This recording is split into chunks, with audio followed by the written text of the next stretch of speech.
সকলোকে পুনৰ নমস্কাৰ জনাইছোঁ আৰু নতুন এটি ভিডিঅ'লৈ আপোনালোকক স্বাগতম জনাইছোঁ। আজিৰ ভিডিঅ' হৈছে সকলোৱে অপেক্ষা কৰি থকা 2026 চনৰ IPLৰ নতুন চেম্পিয়ন কোন হ'ব। নে নতুন চেম্পিয়ন বুলি কওঁতে 2025ৰ যিটো দল সেইটোৱে 2026ত পুনৰবাৰ চেম্পিয়ন হ'ব নেকি। নিশ্চিতভাৱে আপোনালোকক এই মুহূৰ্তত RCBৰ কথা কৈছোঁ আৰু RCBৰ সন্মুখত ৰাজস্থান ৰয়েলছক সিদিনা পৰাস্ত কৰি অহা আৰু বলিং, ফিল্ডিং, বেটিং তিনিওটা শাখাতে সাংঘাতিক ধৰণৰ প্ৰদৰ্শন কৰা প্ৰধানকৈ বেটিং লাইনআপৰ যিটো শক্তিশালী প্ৰদৰ্শন ছেমি ফাইনেল বা কোৱালিফাইডটোত প্ৰদৰ্শন কৰিলে গুজৰাট টাইটান্সে GT তেওঁলোক চেম্পিয়ন হ'ব।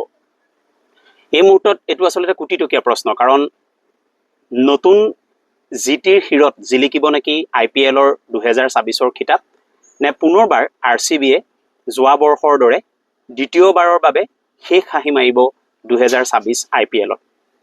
এই মুহূৰ্তত সকলোৱে অপেক্ষা কৰিছে আজি খেলখনৰ প্ৰতিটো মুহূৰ্তৰ বাবে আৰু খেলখনৰ একেবাৰে সন্মুখত বহিবৰ বাবে সকলো সাজু হৈছে। নিশ্চয় আপুনিও সাজু হৈছে, ময়ো সাজু হৈ আছোঁ।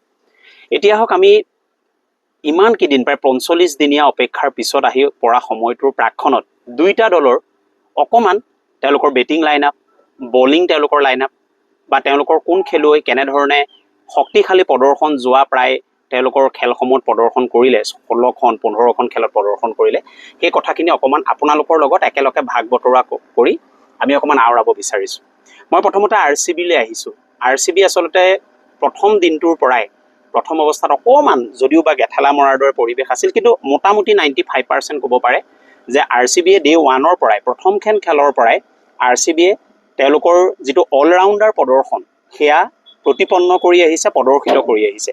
তেওঁলোকৰ বেটিং লাইনআপে যদি চাই বিশ্বৰ ভিতৰত আটাইতকৈ যিজন শ্ৰেষ্ঠ সফল সকলো শাখাতে বিৰাট কোহলিৰ কথা কওক, ৰজত পাটিদাৰৰ কথা কওক, পাডেকল্লাৰ কথা কওক তেওঁলোকৰ, বা অন্যান্য যিসকল আছে আনকি একেবাৰে তেওঁলোকৰ বেটিং অৰ্ডাৰলৈকে তেওঁলোকৰ তলৰ শাখালৈকে মোটামুটি তেওঁলোকৰ আপুনি বেটিং লাইনআপ যথেষ্ট ভাল তেওঁলোকৰ।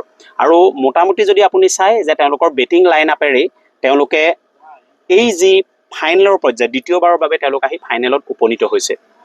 তেওঁলোকৰ যদি বলিঙলৈ চাই তেতিয়াহ'লে বলিঙত আপুনি দেখিব যে তেওঁলোকৰ হেজেলহুড আছে, ভুৱনেশ্বৰ কুমাৰ সাংঘাতিক ফৰ্মত আছে, হেজেলহুড খুব ধুনীয়া ফৰ্মত আছে, যদিও বা বৈভৱ সূৰ্যবংশীৰ সন্মুখত কোনো বলাৰে পৰা নাছিল, কিন্তু তথাপিও মোটামুটি যদি চাই হেজেলহুড, ভুৱনেশ্বৰ কুমাৰ তেওঁলোকৰ বলিং লাইনআপো মোটামুটি এই দুজনৰ ওপৰতে নিৰ্ভৰশীল। তথাপিও তেওঁলোকৰ বলিঙতকৈ বেটিং তেওঁলোকৰ যথেষ্ট শক্তিশালী।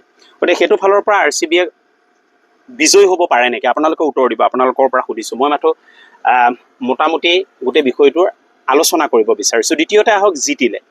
GTৰ প্ৰদৰ্শন সিদিনা আপোনালোকে ছেমি ফাইনেলখনত দেখিলে ৰাজস্থান ৰয়েলছত দেখিব যে তেওঁলোকৰ মূল এই মুহূৰ্তত দুইটা ফালৰ পৰা বলিং আৰু বেটিং দুইটা ফালৰ পৰাই তেওঁলোক সাংঘাতিক ধৰণে শক্তিশালী। কিন্তু প্ৰথমতে যদি কওঁ তেওঁলোকৰ বেটিং, শুভমন গিলৰ কথা ক'বই নালাগে, ছেমি ফাইনেলত কেনেকুৱা ধৰণে একক প্ৰচেষ্টাৰে তেওঁ গোটেই খেলখন আচলতে জয় কৰাইছে।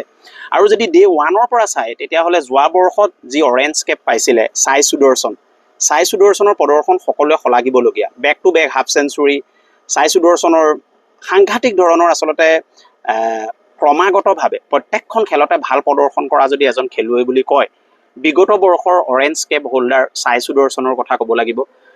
এই যি অপেনিং জুটি, এই জুটি এই মুহূৰ্তত IPLৰ সৰ্বশ্ৰেষ্ঠ জুটি বুলি ইতিমধ্যে সকলোৱে চিহ্নিত কৰিছে। আৰু তাৰ প্ৰদৰ্শন আপোনালোকে দেখিছে ছেমি ফাইনেল কওক বা অন্যান্য খেলতে দেখক যে গিল আৰু সাই সুদৰ্শনে যেতিয়া খেলিব তেতিয়াহ'লে মোটামুটি খেলখন লাহেকৈ লৈ যোৱা হয় GTৰ ফালে, গুজৰাট টাইটান্সৰ ফালে।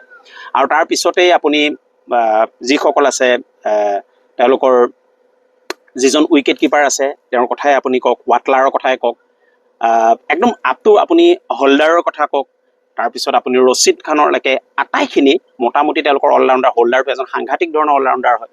গতিকে এই গোটেইখিনিয়ে গুজৰাট টাইটান্সক সাংঘাতিক এটা দললৈ ৰূপান্তৰিত কৰিছে। বলিঙত আপুনি চাওক ৰাবাডা আছে, তেওঁলোকৰ সিৰাজ আছে, মহম্মদ সিৰাজ আছে, তেওঁলোকৰ ৰচিদ খান আছে, তেওঁলোকৰ হোল্ডাৰ আছে তেওঁলোকৰ। গতিকে বলিং লাইনআপ যদি চাই বলিং লাইনআপ মোটামুটি RCBতকৈ তেওঁলোকৰ বলিং লাইনআপ শক্তিশালী বুলি ক'ব লাগিব। আৰু শেহতীয়া খেলখনৰ ফিল্ডিঙো তেওঁলোকৰ সাংঘাতিক, তামাম ফিল্ডিং কৰিছে। বেটিং আৰু বলিঙৰ গভীৰতা RCBত হয়। আপোনালোকে এটা কথা ক'ব পাৰে যে ইমান বেটিং ইমান বলিং গভীৰতা থকাৰ পিছত প্ৰথম যিখন কোৱালিফাই হৈছিলে RCB ভাৰ্চেছ GT তাত সাধাৰণভাৱে প্ৰায় 80 ৰানতকৈ অধিক ৰানত RCB উইন হৈছিল, বিজয়ী হৈছিল। গতিকে সেইটো ফালৰ পৰা RCB আজি এখোজ আগত আছে। কিন্তু আহমেদাবাদৰ পিটছ হোম গ্ৰাউণ্ড হয় GTৰ বাবে, হোম ছাপোৰ্ট থাকিব, অডিয়েন্সৰ 90% আজি মোটামুটি 90% আজি গুজৰাট টাইটান্সৰ পক্ষত থাকিব সমৰ্থন। তেওঁলোকৰ দৰ্শক, তেওঁলোকৰ পিটছ, ঘৰুৱা এনভাইৰনমেণ্ট সকলোখিনি আজি গুজৰাট টাইটান্সৰ ফালে থাকিব। আৰু শেহতীয়া খেলখনত কৰা তেওঁলোকৰ সাংঘাতিক ধৰণৰ প্ৰদৰ্শনে গোটেই খেলখনত গুজৰাট টাইটান্সক অন্যতম শক্তিশালী এক প্ৰতিদ্বন্দ্বী দল হিচাপে ৰূপান্তৰিত কৰিছে। তথাপিও এখোজ আগত RCB আছে, যোৱাবাৰ চেম্পিয়ন 1, মানসিকভাৱে তেওঁলোক সাংঘাতিক ধৰণৰ শক্তিশালী দল হৈ আছে 2, নাম্বাৰ 1 টিম হৈ পেলাই তেওঁলোকে ফাইনেল পৰ্যায়লৈকে আহিছে, তেওঁলোকক বিট কৰিব কোনো নোৱাৰা দৰে এটা পৰিৱেশ। 3, 4 নম্বৰতে হৈ গ'ল যে তেওঁলোকে প্ৰেক্টিছ কৰিবৰ কাৰণে যথেষ্ট সময় পালে, কোৱালিফাই 1তে তেওঁলোকে বিজয়ী হৈছে, গতিকে প্ৰেক্টিছৰ কাৰণে 4-5 দিন তেওঁলোকে গেপ পালে, প্ৰধানকৈ 4 দিন গেপ পাইছে। আৰু যোৱাবাৰ আৰু সৌ সিদিনা তেওঁলোকে 80 ৰানছত গুজৰাট টাইটান্সক পৰাস্ত কৰাটো তেওঁলোকৰ বাবে এটা প্লাছ পইণ্ট হৈ আছে। এতিয়া কথা হ'ল আজি কোন জিকিব, আপোনালোকৰ পৰা বিচাৰিছোঁ আপোনালোকৰ মতে জিটি জিকিব নে RCB জিকিব? আপোনালোকে মন্তব্য আগবঢ়াওক আপোনালোকৰ। মই মাজুলী আহিছিলোঁ, মাজুলীৰ পৰা যোৰহাট আহি আছোঁ, তাৰ মাজতে নৌকাৰ ওপৰতে আপোনালোকৰ লগত অকণমান এই পিছফালে ব্ৰহ্মপুত্ৰ, ইয়াৰ পিছতে গৈ খেলৰ সন্মুখত বহিম। কোন জিকিব আজি, গুজৰাট টাইটান্স নে RCB? কোনে শেষ হাঁহি মাৰিব, বিৰাট কোহলি নে শুভমন গিল? কোনে আজি হাঁহি মাৰিব, পাটিদাৰ নে সাই সুদৰ্শন? নে হোল্ডাৰে অলৰাউণ্ডাৰ খেল প্ৰদৰ্শন কৰিব? নে হেজেলহুল বা ভুৱনেশ্বৰ কুমাৰৰ ছুইং, আউট ছুইং, ইন ছুইঙে আজি ধাৰাশায়ী কৰিব গুজৰাট টাইটান্সক? কাৰ ফিল্ডিং আজি উজ্বলি উঠিব? আৰু এটা কথা ইয়াতে আছে, বৈভৱ সূৰ্যবংশী এতিয়ালৈকে আচলতে সকলোৰে হৃদয়ৰ মণিকোঠাত স্থান লোৱা 15 বছৰীয়া সেই যিজন তাৰকা, তেওঁ অৰেঞ্জ কেপ তেওঁৰ দখলতে থাকিবনে? 60 ৰানৰ ওপৰ যদি সাই সুদৰ্শন বা শুভমন গিলে মাৰি দিয়ে, তেতিয়াহ'লে অৰেঞ্জ কেপ তেওঁলোকৰ হাতলৈ গুচি যাব।